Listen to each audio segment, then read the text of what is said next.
বাবু, বগুড়ার হাট বাজারের কি অবস্থা দেখছেন? কোরবানির পোশাক মানে যে পশু কেনাবেচা বাড়লো নাকি কিংবা চাহিদা বেড়েছে কিনা হাটে?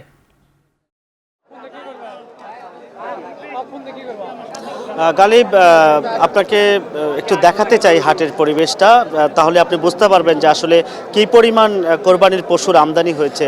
বগুড়ার মহাস্থান হাট হচ্ছে এই অঞ্চলের সবচেয়ে বড় হাট। মূলত এখানে সকালের দিকটায় সবজি বেচা কেনা হয়, তারপর থেকে কিন্তু সাপ্তাহিক হাট বসে বুধবার করে। আজ আমরা যেটি দেখছি যে কোরবানি ঈদ উপলক্ষে এই যে হাটের যে নির্ধারিত জায়গা, সেই হাটের নির্ধারিত জায়গা ছাড়িয়ে রাস্তা পর্যন্ত পুরোপুরি প্রায় ব্লক হয়েছে বলা চলে।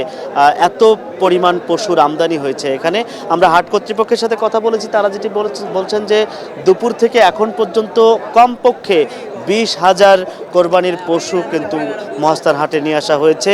আপনার বিভিন্ন উপজেলা, পার্শ্ববর্তী যে উপজেলাগুলো আছে, যে গৃহস্থরা বাড়িতে লালন পালন করেছেন, তারা যেমন গরু ছাগল নিয়ে হাটে উপস্থিত হয়েছেন, পাশাপাশি যারা খামারে লালন পালন করেন তারাও কিন্তু এই হাটেই পশু বিক্রি করবার জন্য নিয়ে এসেছেন। আর বেচা কেনার কথা যদি আমরা বলি, তাহলে তুলনামূলক বেচা কেনা এবার অনেক কম এই হাটে। যদিও আজই মহাস্থানের এই হাট ঈদের আগে শেষ হাট, ঈদের আগে আর এই মহাস্থানে পশুর হাট বসবে না, কিন্তু সেই তুলনায় বেচাকেনা কিন্তু একেবারে কম বলা চলে। কারণ এই যে হাজার বিশেক কোরবানির পশু এসেছে এখানে, তার মধ্যে দুপুর থেকে এখন পর্যন্ত 1,000-এর কোঠা পূরণ হয়নি বেচাকেনা যদি আপনাকে বলি। আর পছন্দের কথা যেটি বলি যে কোন ধরনের পশু আসলে কোরবানিদাতারা পছন্দ করছেন, তার মধ্যে আছে আপনার 70 থেকে 80-90 হাজার টাকার মধ্যে যে পশুগুলো পাওয়া যাচ্ছে, সেগুলো আসলে মূলত মানুষ পছন্দ করছেন, বেশি কিনছেন।